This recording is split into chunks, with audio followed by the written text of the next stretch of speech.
Hi, good evening, everyone. My name is Rosemary Higgins, and I'm the director at the American Center. Thank you so much for joining us today. We're really excited to be sharing our program today. This is our last podcast in our series, and I'll let my colleague tell you a little bit more about that. But while I have you captive, I just wanted to tell you a little bit about the American Center. We are the cultural center for the U.S. Embassy in New Delhi. We host a variety of programs each week, be it a panel discussion like today, or a film screening, or a concert series. So we hope that you'll check out all of our events on our Facebook page that you're joining us here today. And I also want to take this time to thank my colleagues at Wild City for their incredible work during this entire series. It's been a joy to work with you. To my team at the American Center, thank you for always jumping in and just being a real light in my life. And to our friends over at Women in Labor, thank you for sharing all of your wonderful ideas and bringing in just the best panelists and having really lively and interesting discussions. So it's been a real pleasure. So now I want to pass it over to my dear friend and colleague, Christina MacGillivray. Christina is the head over at Women in Labor, and she'll tell you a little bit more about today's event and women in labor in general. So over to you, Christina. Thank you so much, Rose. We are so excited about today's event. This is our last final event of season 1 for Women in Labor.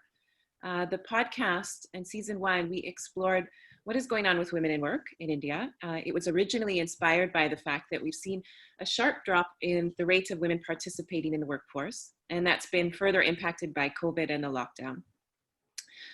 But that question's really a jumping off point to explore everything going on with women in work, whether that's how we use our public spaces, power dynamics in the workplace, what is the voice inside of our head, how do we do things like negotiate, all of those kind of things. And as a podcast, we are super excited today to have a wonderful lineup on women in podcasting. So the format for today's event is I'm going to have a bit of a one-on-one with each of our wonderful speakers. And then after we've done that, we're going to transition into questions from the audience. So as we go throughout the event, please go ahead and just type your questions in, and we're going to try to get to as many as we can. So we'd love to hear from you. It's a great new medium. I am an audio nerd, so I could not be more excited to be joined by my colleagues that also produce audio. So we're going to kick off today's program with Kavita Rajwade. Kavita is the co-founder of IVM Podcasts, which is one of the most well-known podcasting brands here in India. Kavita, to start off, we're going to talk a little bit about what is the podcasting landscape in India right now. What are the things you're noticing? It's relatively new here. What are you seeing over at IVM? So very nascent stage. At the same time, I think we've now had a good 5 years at building, what we have now. IVM is an Indian podcasting network based out of Bombay, but we're a 5-year-old network. We're now, we host over 100 podcasts, across diverse content categories and genres. We have shows almost in every most mainstream category that you'd want, which is something that we've had to take baby steps towards to kind of, address what our first, issue or probably, impediment that we needed to kind of get past, which was inculcating a listening culture. India has a very diverse radio lineage. We're kids who've learned and heard a lot of radio, but talk radio is something that India hasn't ever seen, and that's the gap that we identified in 2016, that this is something that we'd want to go out and do and create great quality talk content. I think good podcasts are about great conversations, right? And we've had to kind of lead with that primary element into what is it that we wanted to create where IVM was concerned. And hence, initially, of course, we're a 100 podcast network, as I mentioned earlier, but 95 of our shows right now are in English, because I think we needed to first attempt going after the people who understood the word podcast. What is a podcast? Is it, I mean, we got those questions ever so often initially, where they were just like, okay, what is this? Is this radio, or is this internet radio? All kinds of issues. And we needed to kind of spend time breaking those, image, or almost what people have perceived of what talk content could be. TRAI regulations in India don't allow for talk content, and that's something that we wanted to kind of build. And so, of course, I think the scope is immense. I think we want to obviously get like doubly aggressive about what we're doing right now. 100 podcasts seem like a lot, but that's baby steps. I think this is just a drop in the pond in like the ocean that's going to be created where audio content is concerned. So very bullish. I'm excited to kind of see what the new regional landscape does to add to the ever big question on where is the listenership, right? And that's something that we want to build and develop through the kind of content we intend making. That's quite interesting. I want to dig a bit more into what you mentioned about the regional landscape. Right. What are the opportunities you see there? If right now 95 of the 100 are in English, when you look forward to the next 5 years, where are you seeing some of those opportunities? I think the regional space in India is huge, right? I mean, and you have to go by what the population is. You have to go by, how many of us are here. If you're walking on the street in India, you will see people, with headphones plugged in. They're listening to something, and my thing is that that's your captive market. You already are there. You have, the good thing is that data kind of, helps audio because of, how frill-free and how light, content is, so you really could be in like the diverse parts of this country listening to stuff. And yes, I think the challenge is to be able to create content in those languages. How much and how many is something that we're sitting and analyzing right now. I think this lockdown has been a great, time to kind of sit down and actually figure what is it that, because we saw some great changes in how listening has happened in this country in this lockdown. We were waiting. We kind of saw this as an opportunity to kind of see what it would mean to kind of introduce newer forms and newer formats of content. So yes, I'm really bullish about what the regional space is going to be like. You'll see this across almost all content mediums. Dubbing stuff in South Indian languages, and doing that kind of stuff is where it's at, and we will be spending some time getting some good hold on that kind of content. Yeah, that's really exciting, I think. And I know you have a big brand and brand development and business background. So It's interesting to hear also from you where you see those business opportunities. Go ahead. Right. No, sure. Go completely. Yeah. So we are looking at regional shows. What about in terms of podcasts that are women-led or are maybe marketed towards women? What are you seeing at IVM that's really been working? Oh, when we first started, and especially with the kind of content we created maybe in 2016, 2017, it seemed like we were leading with some very mainstream categories.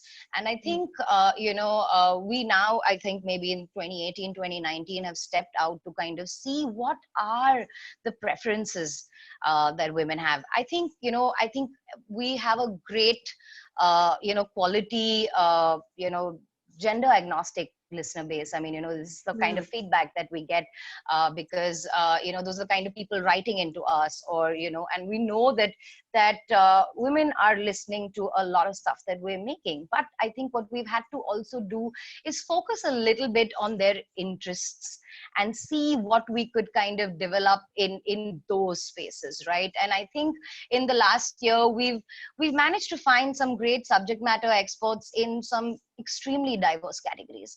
And that has actually changed, our initial listener base, which was maybe an 80-20 male-female mix to now a very healthy 70-30. So, I mean, that's the, the growth that we've seen in the women listener base that we've kind of generated over the kind of content we've put out. So of course, this is all baby steps, right? We're also kind of figuring out or analyzing, okay, what kind of stuff really, gets out the quality conversations that we want, and what are the interests that women have, and maybe focus on those. Yeah, that's great. And now I am hoping that we have a lot of aspiring podcasters in our audience. We just want to grow that environment as much as possible. So tell me this, if for folks who are listening, maybe they're thinking about a podcast idea, maybe Right. they've done one, what's a good pitch? You know, when you receive a pitch, what are things that you look for? What are some tips people can keep in mind? I think you need to have a great idea. I think need to have a good, solid idea that, that has a great hook. Because an idea on paper is just an idea. You need to be able to see whether, you can create, a conversation format around, the kind of things that you're good at. Subject matter expertise is very, very important. Look back and vet the content you have to see that, okay, where can I go with this? What is my objective of putting, conversations of this kind out there, right? I think a good idea should also definitely then have scale. I think every thought, every concept that you work on has a primary audience. I think it's very important to determine what your secondary and tertiary audiences are, because that's how you're going to be able to build a robust idea that you need to back with great amount of consistency. Habit formation is very, very important, and how consistent you are with the effort you make in putting out an idea is something that you really need to sit down and think about. Okay, it's a lot of times, people do meet us and do tell us that, I think I'd be a great host. I think I'd be able to, have a conversation around this stuff. But I also think that it's important that, you need to listen to your own voice. You need to be able to solve a content problem in someone's mind. Because I think, today podcast, and for me, I believe that I'm competing with every single content medium that exists, right? How else do I, pretty much demand 30 minutes of your weekly time to ensure that, you need to be able to tune into me on a weekly basis. So how do you manage all of those things? So I think you need a great idea, you need scalability, and I think you need great intent and consistency to go after, what you're looking to build. Yeah. Well, thank you so much, Kavita. And I think those are really good tips, and also maybe looking to some of those regional areas is a good place to look at. Absolutely. So I really appreciate it. And that is actually a perfect transition point to go to our wonderful next guest, Mae Thomas, who is the founder of Maed in India. She has extensive hosting experience, both in radio, and she's also the founder of Maed in India, the podcast, and also the production platform. So Mae, we are really excited to talk to you today. Hi. I'm going to just bridge off of what Kavita just said, which was starting with that really strong idea. Now you have launch various shows, Pooja's included, which we're excited about. Let's just transition from that. So how do you take that idea, again, for aspiring podcasters in the audience, how do you actually take that idea and hone it? How do you work with that idea and hone it into something that is tangible? That first pilot or taking that first step.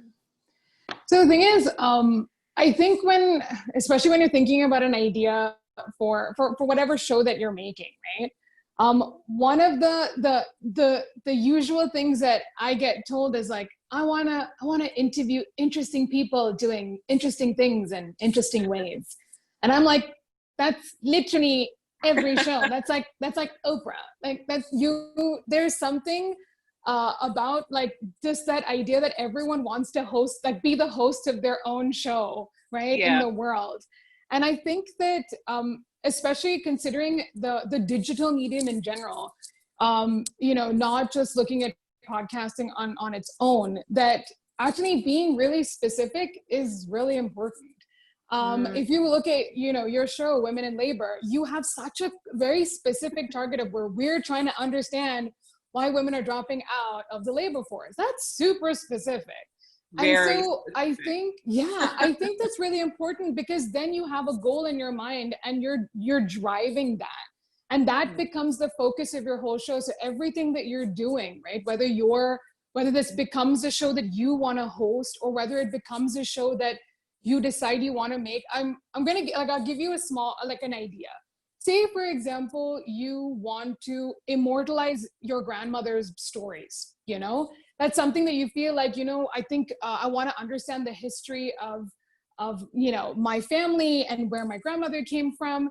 And even if that, it could take many different forms, right? Because the moment you have an idea, then you have to realize that there's a format and a shape in which it takes in the audio world. So you have this idea that I'm going to interview my dadima, and what am I going to do now?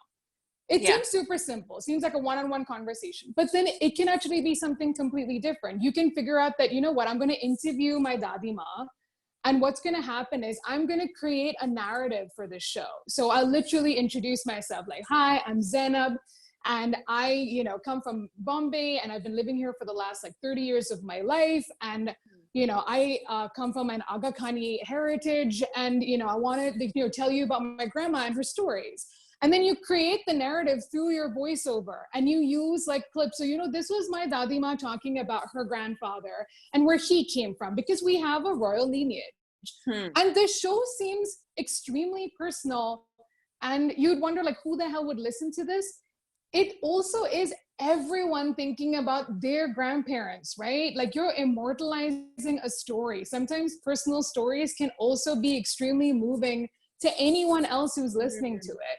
So I think that either whatever your idea may be, it could be super personal, or it might be something that you're doing professionally, or maybe it's something that you're researching. Figure out what that idea actually is, and to hone it means that okay, what is the purpose of this show? What am I going to do? And so that's what happens. The first season of the show could be you interviewing your dadima, and the next thing you know, it could be a bunch of different stories of a bunch of different women interviewing their dadimas. I don't know. So you can expand this idea to be something much bigger than what it is. You're looking at your grandparents in a completely other generation. The actual umbrella of what this show becomes so much bigger than yourself. Then you can go, what, I'm going to get old age homes and assisted living, and then get sponsorship from there. You never know. It's just that one, and it all comes from one idea. I want to interview my dadima. And so you expand this idea into something much bigger than what you feel like it's going to be. And so from the idea, you hone the format of the show. And that's why I always say a pilot is super important, because that's where you get to make your mistakes. You figure out the format, what works, what doesn't. I mean, the thing that I sometimes try to help people grapple with is this idea that it's easy to talk and say whatever you want, but to hear yourself back and hear what you sound like is so important. Because if you can't listen to what you're saying, why do you expect other people to listen to what you have to say? So it's very, very important that you hear yourself back. And a lot of people are like, wow, I sound weird, or I sound strange, or maybe I say too much, or I and a lot. But then you get to reflect on how you want to present this show, and whether it's you hosting it or you figuring out a way in which you're creating this show, then it becomes something that, okay, now I found my formula for my show. And then literally you start recording, and you're editing, and you're sort of post-production, you're packaging the music, whatever it is that you want to put together to make that sound design and this audio experience for your listeners. That's kind of how you take that journey.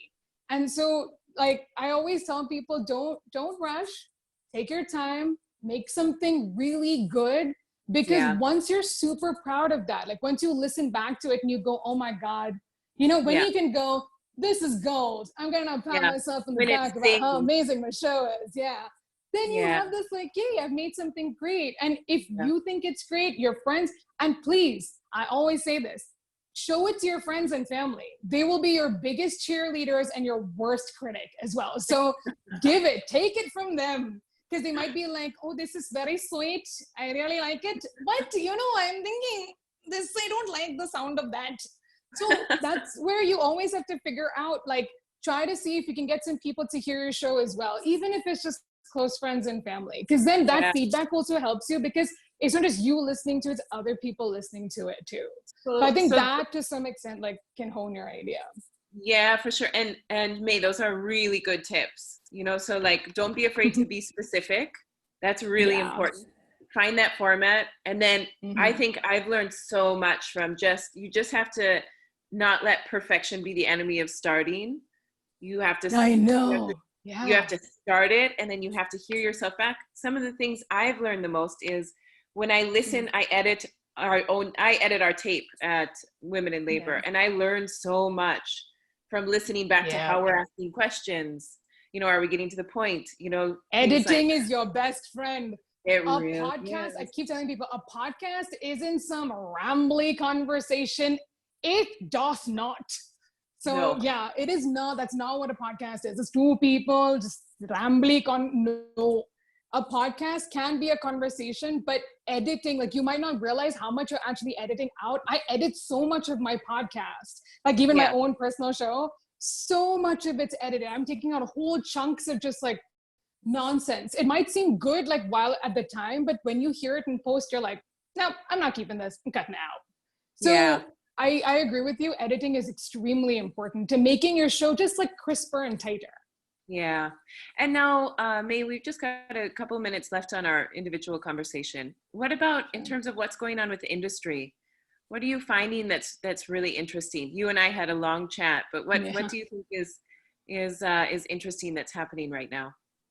So one of the things that, I mean, obviously I have to be super honest here, because the number of journalists that ask you, so how many people in India are listening to podcasts? No one knows. There has been no comprehensive statistical survey that has been done countrywide in India to truly know how many people listen to podcasts.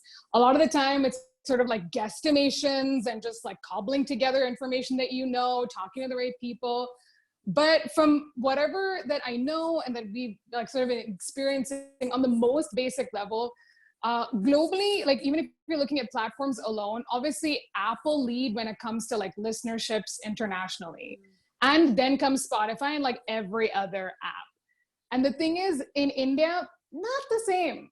Completely the same. Because here we consider like audio streaming, which means like music as well as talk all sort of like come under the same sort of head. So there have been studies. There was a study last year done by the Indian music industry and the IFPI, very long abbreviation for that, but they did a study about music streaming and audio streaming. And so they sort of club everything together. And the platforms that literally have like 90% of the audio streaming listenership in India is not Apple and Spotify. It is JioSaavn and it is Gaana and it's Wink. Those are the big guys. And they are, I mean, JioSaavn were like way ahead of the game. You know, 2015, they were there with Saavn Originals. Gaana are dipping their toes in it and Wink are somewhere around. So right now, even though Apple and Spotify especially are getting into the sort of like podcast game, it is, if you're in India making Indian podcasts, it's extremely important that you're distributing on Indian platforms, like whether it's your, you know, JioSaavn, Gaana, Hubhopper, whichever that is. So I think that is where the listenership sort of like lies for anyone who's like making podcasts in India. And the thing that I find super interesting, and this was, again, because you end up having so many conversations with so many people. I've talked to like a lot of ad agency guys before, and one of the things that they found super interesting is that within podcasts can never play the numbers game. We can't compete against YouTube, you know, that space. But where podcasting is interesting is just the retention power, right? That I have your active attention for like 25 to 35 minutes. That's the average listening time. But the thing that was amazing that a lot of these agency guys were telling me, because they were like, oh, so what's the gender split? And I was literally like, well, it's about 50-50 for a lot of the shows that we're working on. And they were like, 50-50? And so they were horrified because they genuinely could not believe that there were so many women listening to this. And even though they're not in India, there was a global study a study in America done last year by Edison Research that looked at rookies and veterans of like podcast listenership. And the number of women listening to podcasts is going up.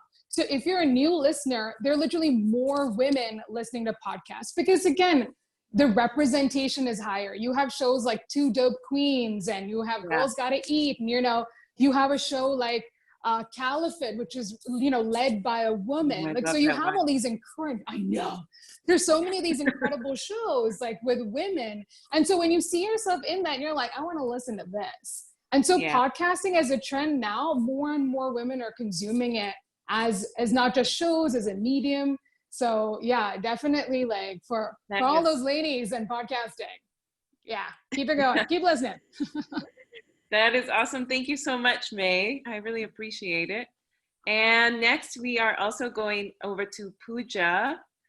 Pooja Dhingra, your podcast, No Sugarcoat, was also developed with Mae. Pooja, I feel like a lot of that was for me. What's that? I feel like a lot of Mae's, it was me calling her up saying, I want to have conversations with people. It was all my ramblings. Girl, we all have to have that person. Pooja has an extensive career as a chef at Le 15 Cafe.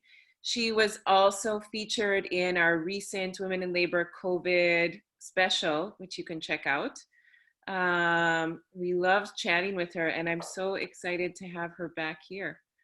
Pooja, let's start out with, tell me a bit about No Sugarcoat. What was the idea? What inspired it?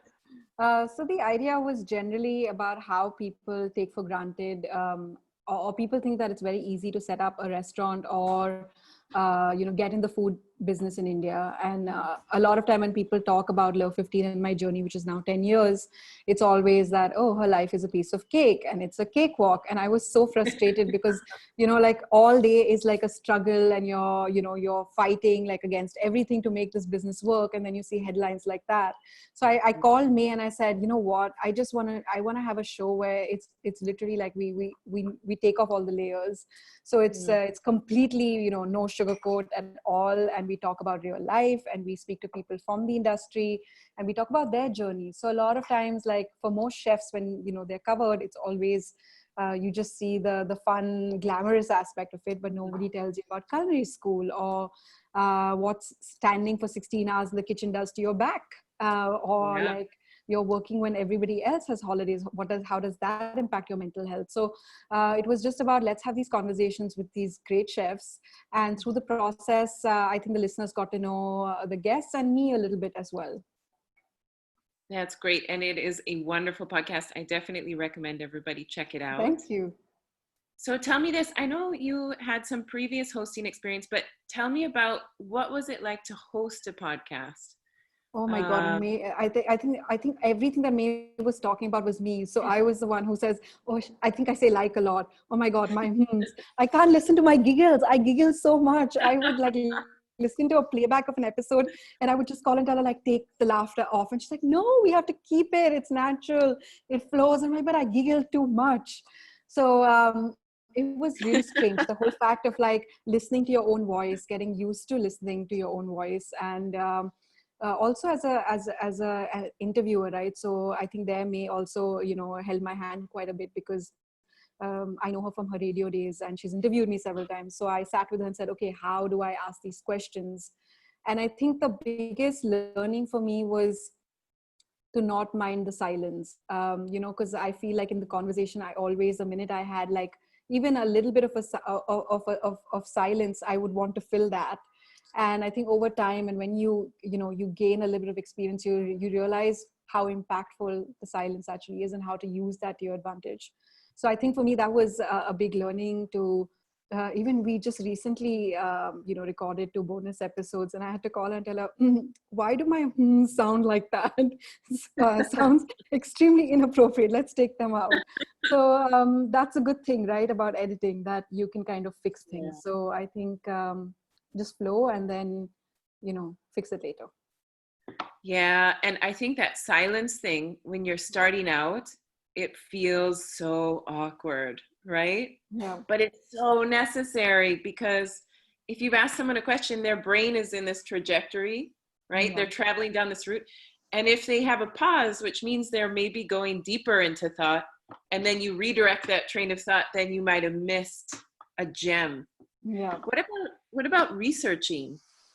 So researching, it was actually quite interesting because I interviewed most people that I kind of already knew socially. So I knew a little bit about them, but all these conversations kind of just helped me discover so many layers to them. So I would do my own research, and Mae and her team would do their research. And before the episode, we would share notes and be like, okay, this is what this person has said in other interviews. So you don't want to ask the same questions. And even like I interviewed one of my best for the episode, and he's a chef from Colombia, but just talking to him, I discovered so many new aspects to him. And that was the most interesting part, because I was like, I know all of you, we all go out to drink together, we socialize, but actually this is like your deep dark sort of world. And I think that was quite interesting as well, which research is important. Yes. And now what about what is one thing that you know now after hosting the first season that you wish you would have known earlier? For me, I think the silence is the most is key to realize that how important the pauses are, and also to just breathe. So from my first episode to my, when we're recording now, it's also, for me, at least as an interviewer, you're highlighting somebody else's story. So this is not so much about you, but what is it about their lives that they would like to highlight? So one thing that I would really advise everyone is to have that conversation with the person you're interviewing and say, what is the intention of this interview? Like, what is it that you would like people to know? And somehow weave that into your conversation. So that's something I learned a little bit later, and I wish I'd known now, but it's never too late to learn. Yeah, that's the important one. Like doing pre-calling. So before the interview, having a chat before the person, and just understanding, like even asking them, like, what is it that you want to share, and honing that idea before you sit down for the interview. Yeah. I also understand you have this incredible talent, which very few of us have, which is if a show is supposed to be 30 to 45 minutes, you just naturally stop at 30 to 45 minutes, whereas most of us will go way longer than that. And then it's a skill. So I have these two skills. Okay.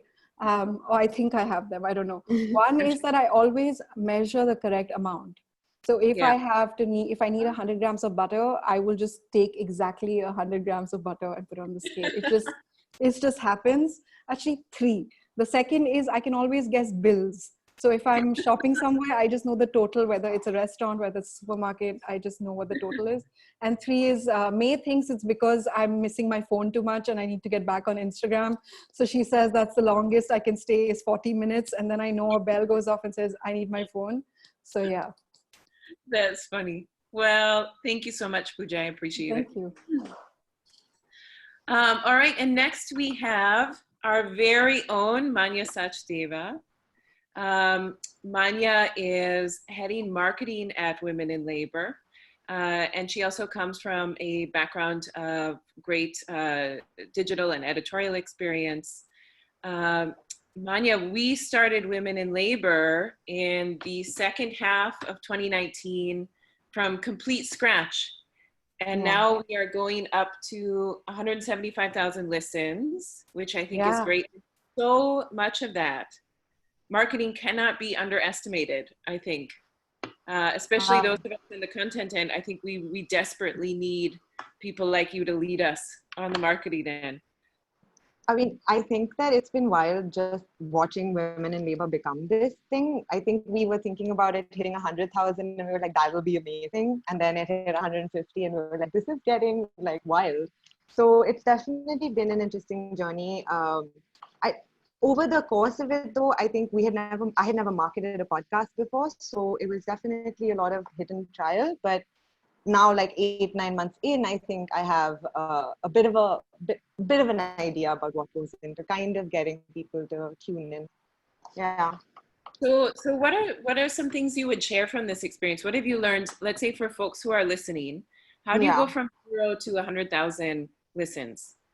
So I think three things. I think the first thing is that it's not just about the podcast, but you're trying to build a whole world of content around it, right? So my first thing would be just do lots of things. Women in labor is a conversation. And you and I, we found different ways to start and sustain it. So whether it was things like a digital Facebook event like this one, short videos on Instagram, 1 minute audiograms for people who haven't heard the full episode, or like lives, we were looking at getting different things going so that wherever you see women in labor, there's a bit of a hook for you, depending on what your attention span is. So don't just think of it as the podcast, think of it as the world of content that you're trying to create around it.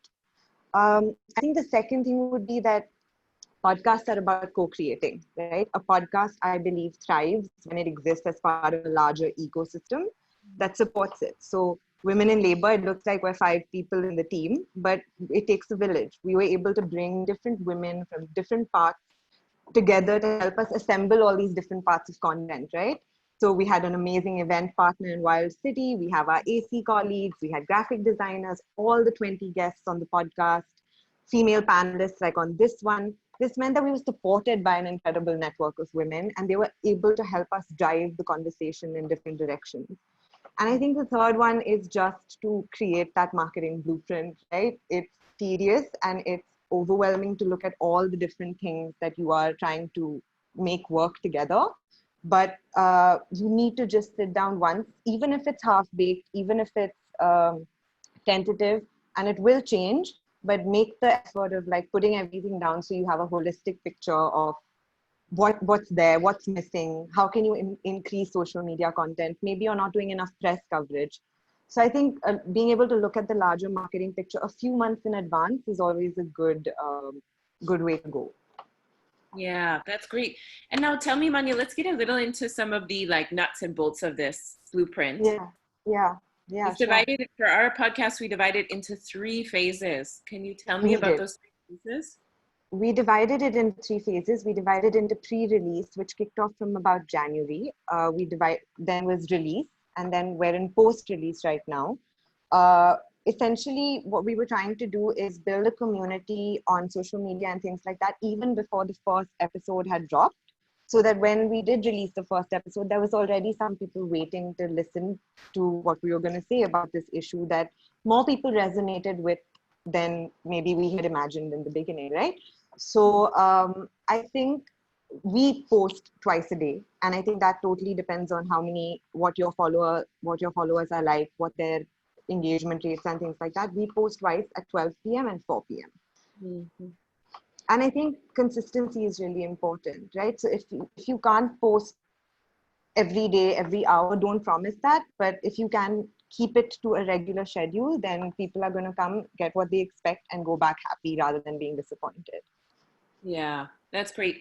And also part of that was that we drop the episodes on the same days every week. Absolutely. We drop it so we have shorter episodes. So I think that we were okay in that sense. We released one episode on Tuesday, which according to lots of people and lots of things we read was one of the best days to release a podcast. And then we wanted to do 2 a week. So we also did one on Saturday. And we felt like people had enough time to consume them both and then come back for more. And it was a good cycle that we kept going right up until the end. And then how does your distribution partner fit into marketing? So let's say we made this someone's an amazing podcast. Yeah. How does that distribution partner fit in? I think it also sort of like ties into what Mae was saying, right? Marketing a podcast to seasoned podcast listeners is a lot easier than trying to crack an audience that has never heard the podcast before, right? So what really, really helped us drive up our numbers was going to a Hubhopper, for instance, and asking them to be our distribution partner, right? They automatically got us onto things like JioSaavn, Spotify, Stitcher, all the places where people go to consume podcasts. We were able to get right in there. So I think distribution is super, super important. It took a lot of the guesswork out for us, and it's definitely one of those marketing investments you should make, I think. Yeah. And I think one of the things, Maanya, you did really well in this whole process is, so let's say we have a specific community, right? We have a specific topic for the podcast. Right. Right. in some ways you're creating a parallel structure, like a parallel life lives in this social media. And by the way, you also have a podcast, you know? Can you tell me about how you did that? I think that what I found with women in labor, there was so much content that we were not able to fit into each podcast episode that was related to the topic and the theme of the week. Say we were talking about public spaces. I found that we were able to disseminate it with a lot of success to a waiting community. And that actually piqued an interest in the podcast. So one of the things we did was, I come from a content background. So one of the things we did was to create a content plan where we would focus each week social media content vaguely to the podcast theme of the week. So whatever was dropping that week. And I think that those posts continue to do really well for us. So where we talk about statistics and quotes regarding the decline in like India's female labor force participation rate, it's immediately alarming to people. So I think I'm really happy that we have an engaged community on Instagram and Facebook that's talking about everything around the topic. It's not necessarily just the podcast, but they're actually sending us like movie recommendations, you know, like what should you watch? Because if you want to watch progressive female characters, which is such a great conversation to have. So I think the key was to create conversations on our social media platform. Yeah. Yeah. Thank you so much, Maanya. So in many ways it's, you know, like you're doing digital events, you're doing video content, you're doing all of these things on Instagram, you're doing other series. Oh, and by the way, you also have a podcast. Yeah. You know, it's really creating that specific community. Also, again, like Mae mentioned, that very specific community that's really interested in this specific thing. Oh, and by the way, you also have a podcast. We have a podcast. Yeah. It's important for like podcasts with social impact, like specifically like ours, right? We wanted to drive conversation about an issue. So that was part of our marketing objectives. Yeah. Well, thank you so much, Maanya. I appreciate it. Thank you. Next, we have Deepti Ahuja, who is here with us from HT Smartcast. Hello. She has launched a huge number of podcasts. And I know HT Smartcast is really looking at this space and looking where it's growing. Can you tell us a bit about HT Smartcast? So of course we belong to the HT Media Group, and we've launched about 100 podcasts so far, more than 100 actually. It's been 5 months. It's taken us 5 months of production for us to reach over here, and we have about 5 million listens and counting. We are present on 25 different distribution channels, and of course we started off with the more promising genres, you know, the ABCD of podcasting, right? So we started off with astrology and comedy and Bollywood celebrity stuff and a lot of devotional content, which is done really well. And then we sort of, forayed into like different genres, and we even experimented with formats. So now we have 2 AI-based news podcasts that go out daily. It's a lot of fun. There's a lot of work, and of course we could have done it. We could have done it without our podcasters. And all the other media arms like print and radio and digital and careers and education, all the media arms that we have at HT. So yeah, got a little nervous there. No, not at all. No reason to be nervous. You're doing great. Tell me this. What are the types of shows that HT is looking to commission, and what is the commissioning process? Let's say there's someone listening right now that wants to do a podcast. What's the process? So it's a very comprehensive podcast. I mean, of course, we have a lot of shows that we commission inside from, the internal content that we commission. And then there is external. The idea initially, like the conception of HT Smartcast was to, start off with internal content, increase the longevity, increase the shelf life. And then when we, within like a couple of months of launching, about 2 months of launching, we got 1 million listens and our inbox was flooded with so many fan mails. We were like, oh, okay. So people are actually listening. People actually do want to make more content, listen to more content. And that's when we, opened the external arm as well. So the only difference between the internal and the external arm is that we have each brand, like, if you look at Mint or Hindustan Times or Radio Nasha, Fever, each arm, it has a commissioning committee that consists of all the senior level editors, content managers, and us. And then after that, we start off with taking different topics, figuring out whether they are audio friendly, then having a word with the podcaster, seeing if this content will suit the podcaster's personality, because after all, every podcaster's personality is the personality of the podcast. Yeah. So it starts off like that. Then after that, after a lot of conversation about content, about the presentation, then we start to concretize everything. So because there was so much content to handle, so many podcasts to handle, we came up with this process where if anyone needs to, start it off, anyone needs to produce it, they can do it by themselves. Like, how Kavita was talking about scalability. So, what is that process? Tell me more about that process. So once we figured out, the content, we have an idea of what the podcast is going to sound like. We have the presenter with us, and this process of sort of figuring out the content according to the presenter also gives them a lot of agency and confidence to, start off, because it's a double-edged sword. I mean, there are a lot of journalists, there are a lot of radio presenters, but when it comes to podcasting, everyone is like, okay, how do we start this? And we were like, yeah, okay, so you have a lot of strength. I hope you know that in your content. And so, these negotiations sort of built up the confidence, and then we concretize it, as I was saying.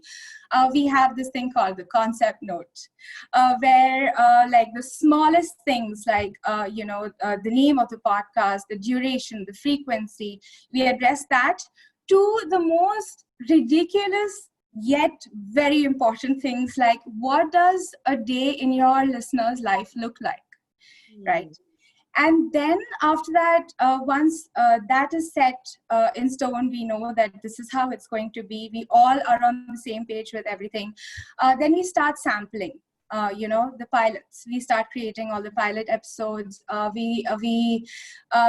during this week or two, and this is the most exciting time, at least for me. Yeah. So during this time, we also help them train for podcasting. We also help them write for podcasting, all of our podcasters. And that's training HT Smartcast provides new podcasters. Sorry? Is that training that HT Smartcast provides new podcasters? So that's really helpful. So that's training on writing, because writing for broadcast is very different than say, journalistic writing for print. Yeah. That's great. That's a great picture. So in fact, this lockdown actually has forced us, and we are so happy that it did. It has forced us to come up with, a podcasting hygiene manual for distance learning. So we also do that. So once the samples are created and we've banked a couple of episodes, and we know that, we are very sure about the longevity of the content, of the longevity of the style of presentation, the tonality. We know that this will go on for about a couple of seasons ahead. At that point of time, we release the podcast, and we monitor it as well. So we don't leave it right in the middle, like, because after you've done so much, the podcast is like, wait, am I supposed to do this by myself? Yeah. So yeah, so in that moment, so we monitor a couple of early episodes, then we come in the middle somewhere, monitor those episodes as well. And then by the end of it, these guys, all the podcasters, they know their own strengths, they know their own weaknesses, especially because they're training to be self-sufficient. They know all of that, and that leads to a very mutually productive, nurturing relationship. Yeah, that's great. So in many ways, it sounds like a bit of a incubator program, if we're going to use a overused word. But it sounds like that's great. So it's a lot of training, right, and hand-holding. So if someone is starting, this is a good way to sort of go through that process with HT Smartcast. That's great. Now, what about on the front for women-centric podcasts and things like that? What has worked for HT Smartcast, and why do you think podcasting is a particularly good medium for women?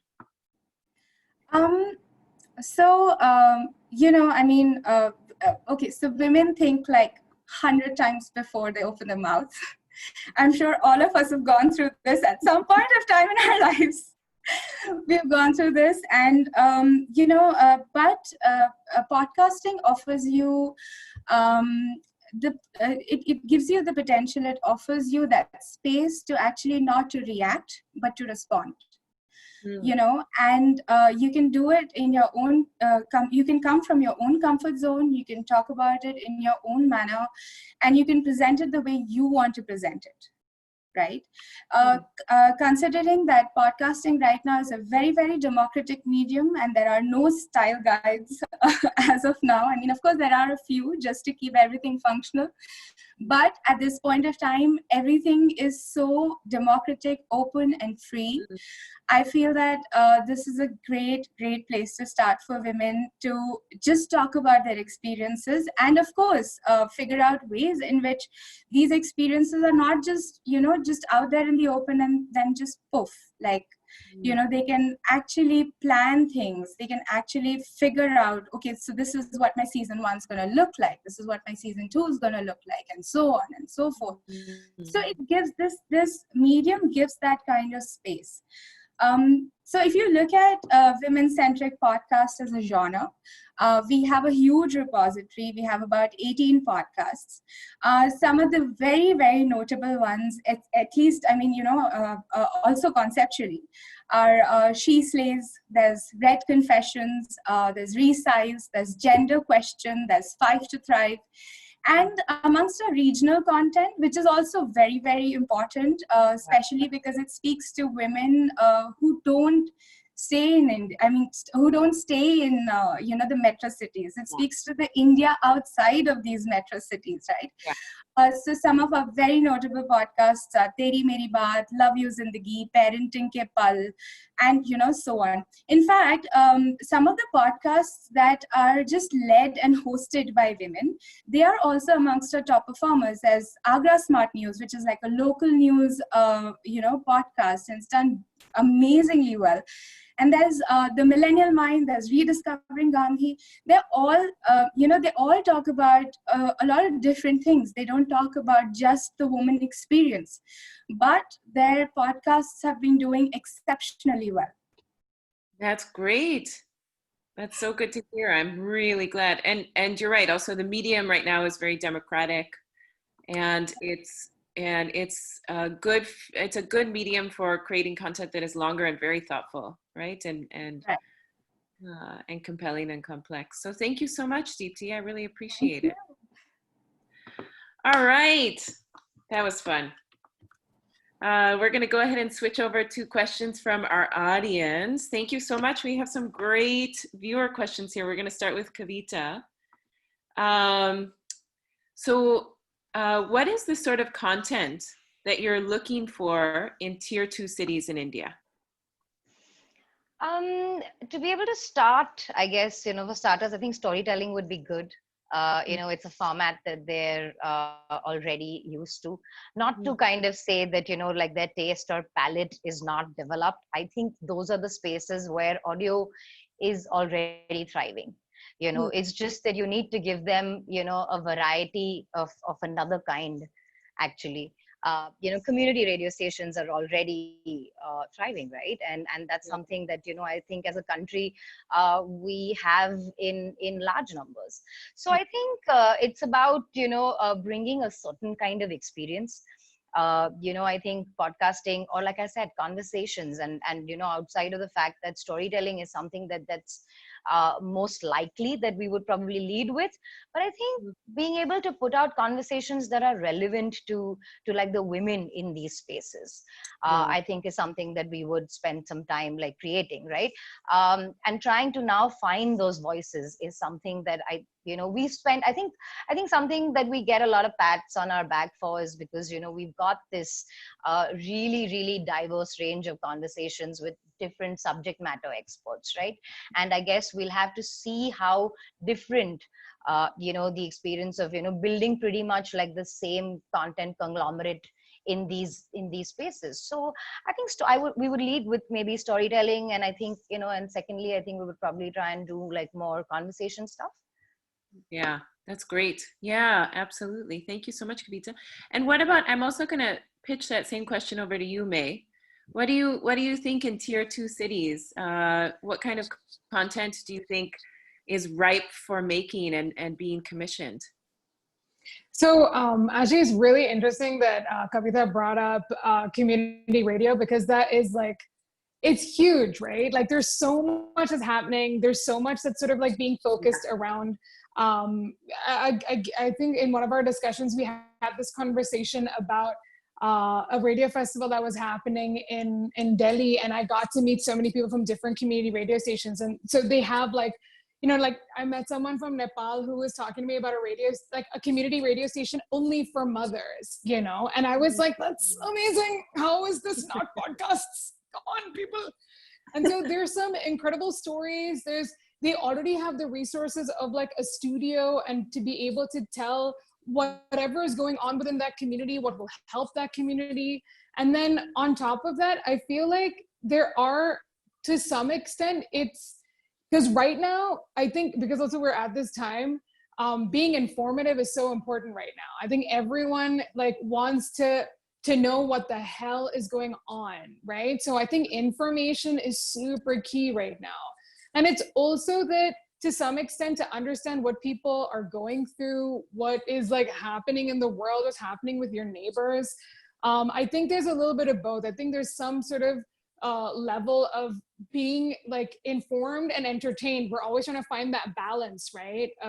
Of okay, so this is what I want this much information, but I also want to be able to enjoy myself or have a laugh or listen to something fun and, that makes me weep, or that is mysterious and dramatic, or that is also something that, so I think we're always, with any content in general, you're always trying to find that balance between consuming something that's going to give me information and something that's just going to like, that you don't have to think about at all. So I think with that, even if you're going to wherever you are, whether it's tier 2, tier 3, you're trying to figure out that fine balance between the two. Yeah. Yeah. And I think, again, the regional opportunities are what is very exciting. One of the points that was brought up earlier was thinking about how specific you can make your idea. And it is like, yeah, podcasting is about building communities anyway, right? So even if you decide that, if you decide you want to make a podcast in like, I know, in Nagaland and in like one of the local tribal languages, you're still building a community, around this one show. And that's okay, because that's what podcasting is. It is about building communities, regardless of there being like 1 million people. Like, not everyone can be a Joe Rogan, but that's okay. There are some podcasts that do really well because they really fuel into the community that you're building in. Just like Women in Labor do, or like indie music, or Poojas with like the struggles of like, you know, trying to build a business and a food empire or whatever. So yeah, I think all of that sort of feeds into this. It's okay to be really, really like specific about who you're targeting. Yeah, yeah, I could not agree more. Like tight but vigilant, right? Yeah. I think that's a good part of it. Okay, so Pooja, we have a question for you. Given that food is an experience for all the senses, did you find it difficult to translate certain aspects of the culinary world into the medium of audio? What do you think? Oh, my dear, you're on mute there. Yeah. So sorry about that. So I think that food definitely is for all the senses, and it's definitely more visual. But if I start talking to you about a rainy day right now and a cup of chai and some, you know, hot vada pav, we're all there. We can all imagine it. We can all taste it. So I think it's all about you know, the descriptions you use, the memories you use to connect, to put the people in the space. Luckily for me, my podcast wasn't so much about the food, but the journeys of the chefs building their businesses. But I listen to a lot of food podcasts, and man, I get so hungry after each podcast. So I don't think it's very challenging if you can play on the memories.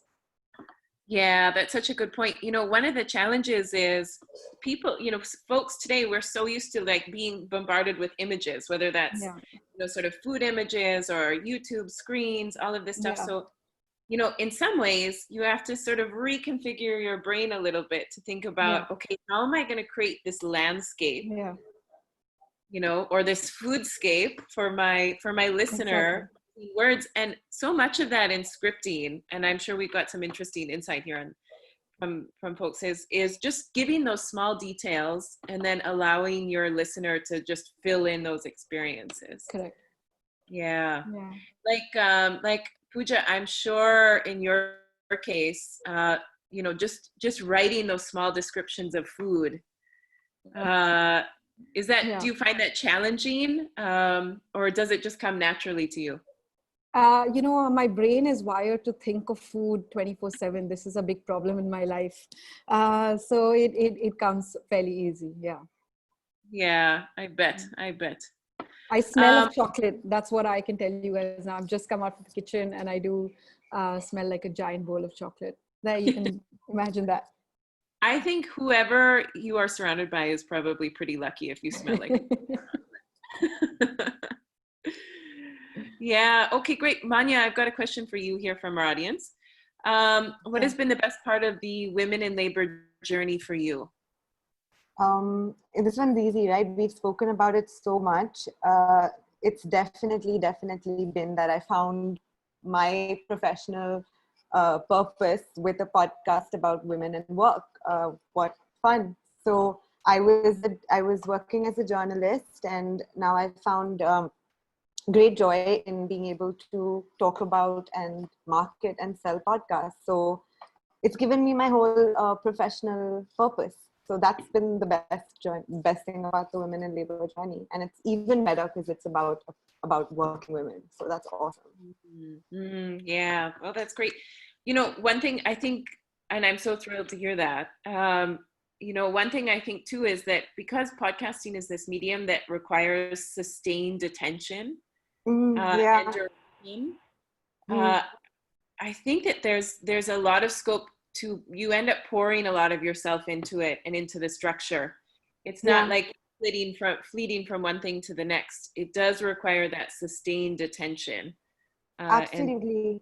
Yeah, it was really, it's been really wonderful to, I feel personally invested in each of our community members. Like I saw it go from like 5 followers to 50 and to the listens going up as well. So it was really great to see immediate, like there was some kind of gratification that I was witnessing throughout.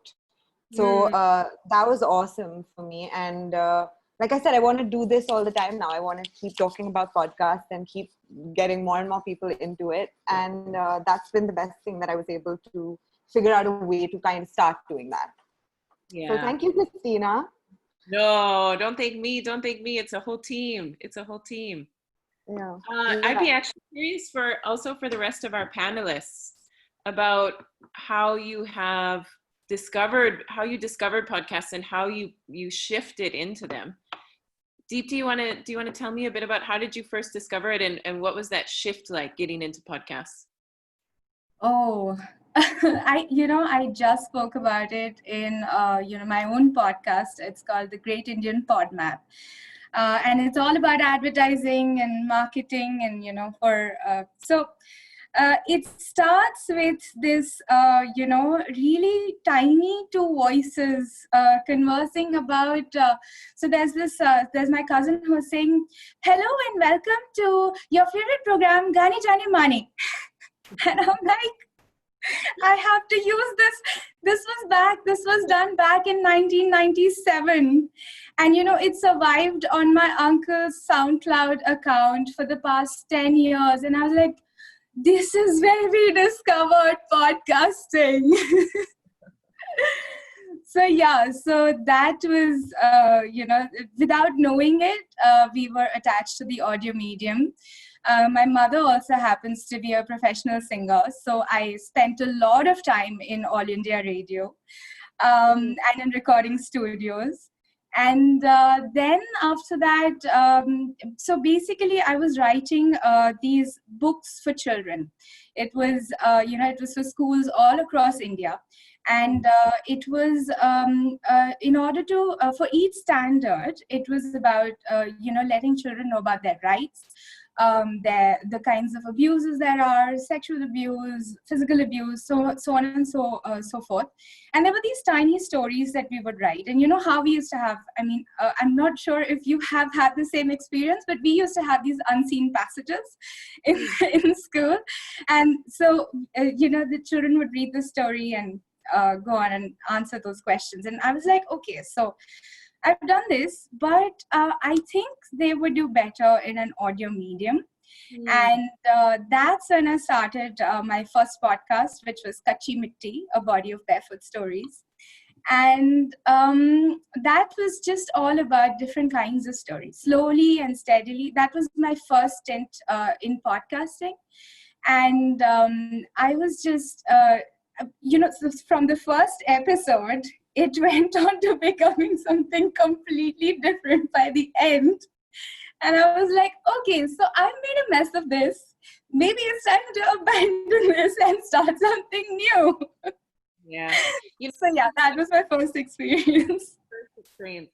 I think Pooja, you and I discussed this in your specific episode on the COVID special, which was part of starting anything new, including a restaurant, is just making so many mistakes that you make a new one every day, and the more you can learn, the better. And everybody messes everything up in the first round of it. So we got an audience question: what tools do you use to edit on? Maybe Mae, why don't you let me know what tools are you using for post-production? So with regards to post, obviously because I'm working with a lot of, editors and sound design guys and professional audio engineers, a lot of them use Pro Tools. That's something that is used in most studios. And for us, like that makes the most amount of sense, because between studios and us, we're sort of working together to make sure we have the same sort of like formats. Personally, because again, I come from a radio background, so I'm not an audio engineer, but you learn to edit audio and you know what it's like editing your own show, right?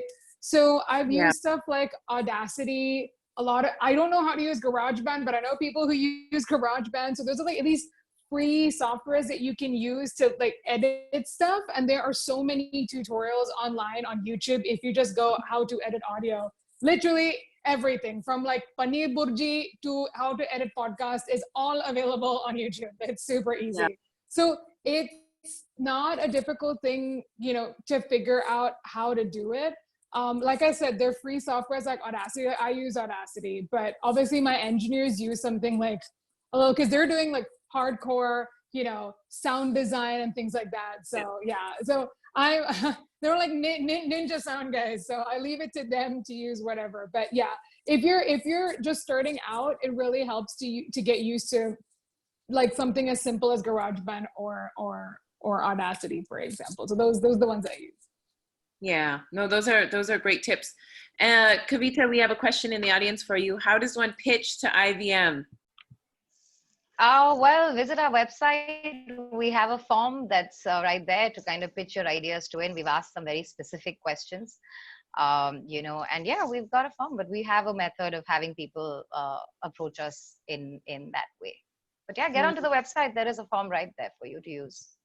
Okay, that's great. That's great. And let's see, we've got other audience questions. Maanya, love what you said, that it takes a village. That's an audience comment. Awesome. Yeah, what about, can you tell us, what are the, let's see, what are some of the alternate streams besides posting images? What are some other creative things you've done to promote the podcast? you're talking about on social media, like what are we posting other than images? Yeah, other than images. So in fact, I think we had this discussion. We were looking at like Hello Sunshine's Instagram page for some kind of inspiration, and we had so much research around women and work in India. So we started putting up statistics and like quotes, and we found that because the numbers in themselves are so alarming, those tended to work better than even like images, because there was disbelief. People didn't really, when you see a number like 60% of men apply for jobs, even if they meet 60% qualifications, whereas women don't, even if they meet 100%. When you see these things out there, there's a certain like shock value, and it also kind of resonates with you because you're like, yeah, well, I did. So we were looking at finding ways to amplify the conversation through like hard facts. I think that was one of our big goals. So we do like one image in every 3 posts, and everything else is content from the episode. We do audiograms, we do quotes, and we do statistics.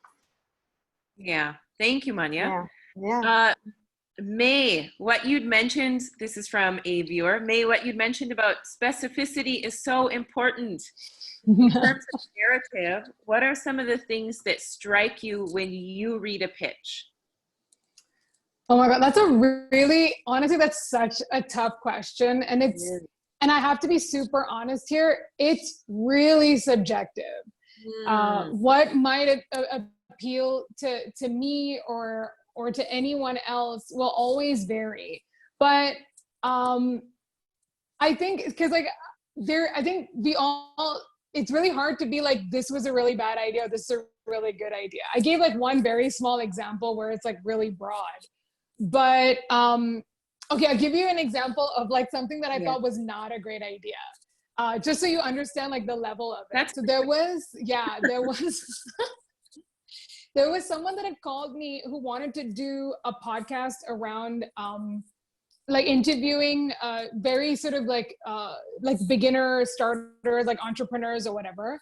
But he didn't want to interview these entrepreneurs about, you know, what they were doing or what their company did or their journey, nothing. Like he wanted to interview them about their leisure activities. So I was like, in the sense, so I was trying to like sort of weed it out of him to understand what he meant. And so he talked about someone that had started a company and he liked to play chess.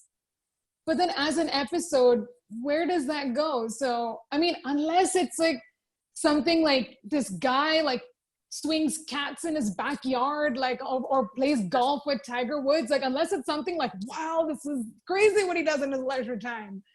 Like he plays chess. I'm like, okay, is he good? Like, so it was really weird. Like, how does that come up as a show? You're talking about these entrepreneurs who maybe a lot of people haven't heard of.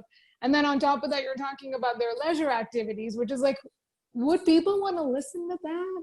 So you have to start to think about it, right? Like try to like, when you're thinking about your idea, like wonder whether people would actually come to listen to your show. Why would they come to listen to your show? So again, like I said, very subjective to figure out what would work and what wouldn't. But one thing I have to say, because India is so at very nascent stages when it comes to podcasting in general, And honestly, every idea that you're coming up with is a new idea. Like, for example, the fact that like a show like Made in India didn't exist before, or Pooja's No Sugar Coat never existed before, or Women in Labor didn't exist before. Like, we're the only show doing this? Come on, you know? And it's just like, if you think about the specific genre formats, like a comedy panel show, or like a, you know, all these things, which are so, you're so used to like hearing about all these shows, and you're like, oh my God, no one's done a show like this before? How can this be that this kind of podcast does not exist? But it hasn't, because no one's done it in an Indian context, right? Like, that's what's so different.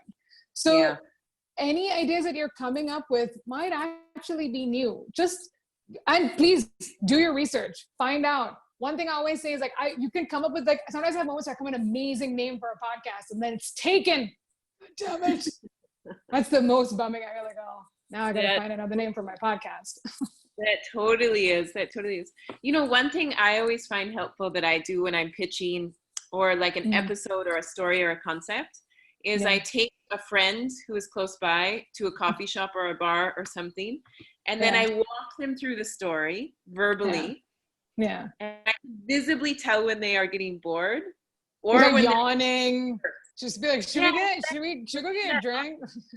And so like when you're telling that story, I use it in episodes all the time. And I think it also works for pitching ideas. Is like that helps you cut out the fat that you don't need. You know, like just it's like an audience test. Like a friend has to for you. And you also don't realize that becomes like a litmus test for you, right? And to some extent, that also, like, if they hear your idea and you're like, well, what happens if you didn't do it that way, but you did it this way? And their perspective of the way they're looking at it from an outside point of view can inspire you to change your idea, because you're like, wait a minute, if I did it from that perspective, that makes so much sense. So even telling someone about it, like, because I think some of us, especially with our ideas, we're so possessive about them. We're like, oh, I can't tell anyone. I shouldn't tell anyone because they might steal my idea. Yeah, oh, man, tell people. No one's going to be able to do this show. It's your idea. And if they steal your idea, then come on, you can come. You're not going to run out of ideas. There is no such thing as running out of ideas. You come up with many ideas in your life. So my thing is to like tell someone, because, or at least if you want, tell someone you trust, because I think honestly, they'll give you your perspective that you didn't even realize. So. Yeah. Yeah, that's really true. That's really true. Deepti, we have a question from the audience here. Yep. What would be the focus for podcasting from the point of view of a national media house? Oh, that's a very interesting question. We are in the business of amplifying voices. We've always been in the business of amplifying voices. And just as, you know, it's been pointed out before that each podcast needs to sort of solve a problem. Only then can you hold the attention of your listener. That is the other side of it. So these are the two big focuses, which of course taper down into, subcategories. But to amplify voices and to be as specific as possible, to solve situations, to solve issues, especially outside of the metro cities, you know, I mean, very correctly pointed. There are a lot of people who don't even know what podcasting is about, but they do listen to audio shows and they do try and find solutions there. A lot of our listens come from tier 2, tier 3 cities, and a lot of our regional content is so well received. It is so well loved that is definitely going to be one of our focuses. I mean, I guess that's about it. Amplifying voices. That's great. Now, everybody, at the end of every Women in Labor episode, we have this segment that's called Do One Thing, which is basically one thing that people who are listening or viewing can do, either to learn more about the issue or act on the issue or anything. So in the case of women in podcasting, this could be a podcast they can check out. It can be a way to open their mind about, a podcast idea they have, or something to keep in mind looking ahead in the next 5 years when it comes to podcasting. I wanted to ask each one of you about one thing you would say to your audience. So Kavita, do you mind if we start with you?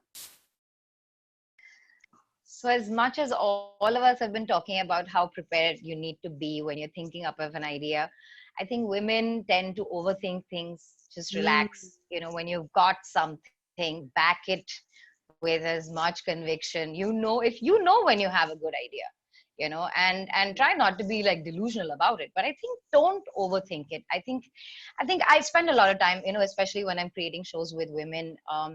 There's so much of a self-doubt. There's so much of an ability where you're self-criticizing almost. And again, you said this earlier, right? Perfection is the enemy of good. And I think most women strive for perfection, and that kind of takes over almost everything that they're attempting to do. And so just relax, work on your idea. Trust me, when you've studied a subject well, when you've got something unique, and back it. So yeah, I just think don't overthink it. Yeah, I think that's such a good thing. And we, in the podcast, we kept coming back to that theme because I think it's really important, is that women have often an imposter syndrome. Absolutely. And it's a raging one at that, right? I mean, and I do this with girls who are hosting shows who are probably in 30 episodes, 40 episodes, and you're still wondering whether you've got what it takes. And I'm like, man, I don't think you'd be able to run this far if you'd not got an idea. So like, believe in yourself. I think, when you're onto something, back it with the belief it actually needs, and just put your head down and work it through. You'll be fine. Yeah, that's really good and inspiring and important for all of us to remember, both in podcasting and then in the rest of our lives. In the rest of our lives, yeah. What about Pooja? Pooja, what would you say is your do one thing? I think for me, it would be to just consume more podcasts. We need to increase the number of people that are listening to podcasts, number of women that are listening to podcasts. What I do with my group of friends or my team is that every day I recommend one podcast to all of them, just to try and get more people into the whole ecosystem. So that's what I would say. Listen more, share more. Yeah, that's really important. There's so many wonderful podcasts out there, and so much of the word is spread through recommendations, one-to-one recommendations with friends. Exactly. So that's important. That's a really good one. I could go all day on recommending podcasts, solicited or not. Maanya, tell me, what is your do one thing?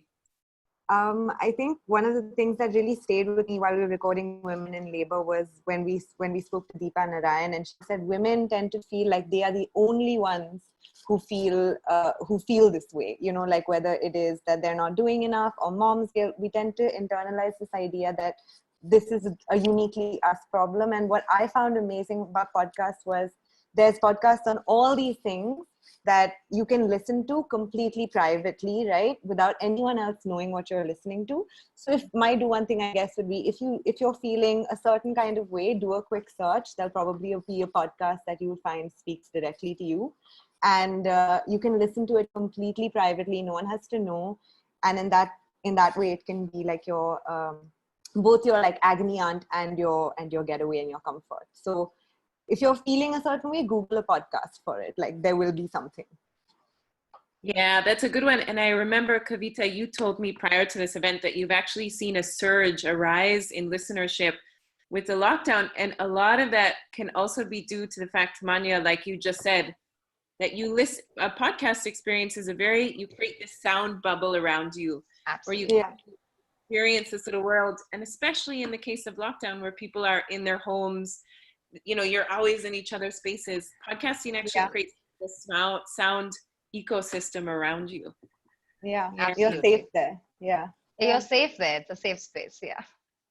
No, I totally agree. Yeah, absolutely. And Deepti, what is your do one thing? Support each other. Really, really be there for each other. Don't just lift up each other in small spaces. Don't just lift up each other, at 3:00 in the night when you're talking to your girlfriend about this issue or that issue. Actually talk about their work. and talk about each other's work, give advice to each other. Like Mae said, that, your friends and family are your biggest critics, right? So be that, don't be afraid to do that. Just be there for each other. I think that's one thing that would be my advice. Nurture. Yeah, I think that's a really important one. Show up, I think that's really important. And Mae, last but not least, do one thing. What is one thing we can do? Oh my God, everyone said so much already. It's like, should I just repeat what everyone just said? Blow it up. You know what? I think the most important thing is don't be afraid to ask for help. I think that's something that you think, you know what, I can do this on my own. I think there is a confidence and a strength that I think all women have, like, innately within them, right? Like, there is this force of nature that is women that I absolutely adore. But I think that, you should also have this ability to be okay when you need to ask for help. Like, hey, you know what? I need to promote this. Can you help me? Hey, you know what? I need to edit this. Can you help me? Like, don't be afraid to ask for help. Like, don't feel like you're gonna burden yourself with the task of trying to get all of this done. I think that having the ability to ask for, like, assistance, like, you know what? I need to be able to promote this. I don't know how. Maybe I'll just ask my friends to help me promote it. To ask for help. People, like, I think women always have this thing that, like, I shouldn't ask for help. I can do all this on my own. I don't need any of this. But I think asking for help is not a weakness. It actually is, like, people want to help you. Never ever think that, like, at any point in time that you feel like you're alone. You are not. Even if it's something as that is your show, that is your podcast. I know what it feels like as a creator myself. I know what it feels like to, like, have this, like, amazing, like, thing that you've created and you're so proud of it and it's so precious. And at the same time, it's okay to be like, can you help me, like, with all of these different things? Delegate stuff, give stuff out for other people to do so that you're not overwhelmed. Like, the moment you get overwhelmed, then this doesn't become something that you're happy with. It becomes a burden. And that should never, ever be it. It should always be a fun journey that you're doing. This is your show. This is precious to you. But yeah, I think one thing is, like, be okay with asking for help. I think that's important. I think that's so important. And I think there's never a question. I don't think questions are ever dumb. I think that's. No. Yeah. So ask all them questions. Yeah. And I think asking for help, again, ties back to the imposter syndrome thing, because a lot of us think, like, oh, it must be that I'm not getting this, that I am incompetent, that I'm not understanding that. And then you'll secretly go and spend, like, 2 days Googling it, which is not what you should do.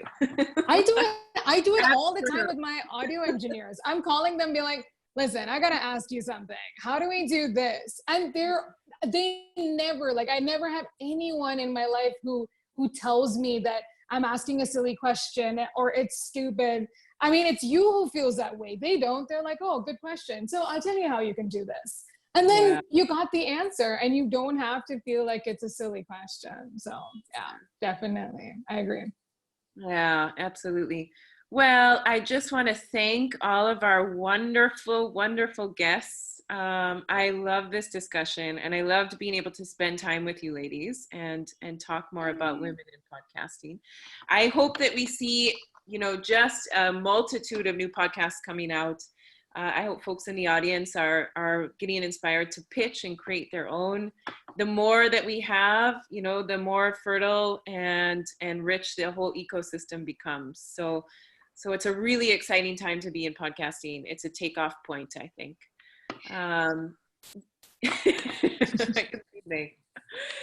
I just wanted to also, this is our final event for Women in Labor of the season. So I also wanted to take a chance or take some time to just thank our wonderful colleagues at the American Center, our amazing event partners in Wild City, and the Women in Labor team as well. It's been a wonderful, wonderful time. we have one more small delivery of the Women in Labor podcast coming out, which will be a YouTube comedy series called Bollywood Taught Me, that Aditi Mittal is hosting, which is lessons that Bollywood has taught her about the themes discussed on the podcast. So women in work, women in education, women in unpaid labor, corporate culture, all these kinds of things. So that will be coming out. But thank you, everybody. And thank you so much for tuning in. Have a good night. Thank you. Bye.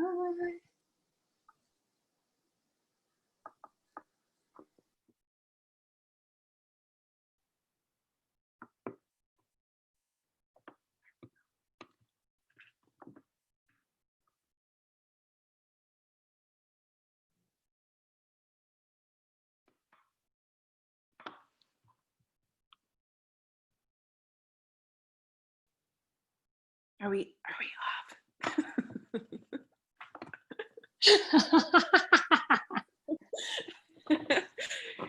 Are we off? He's still here.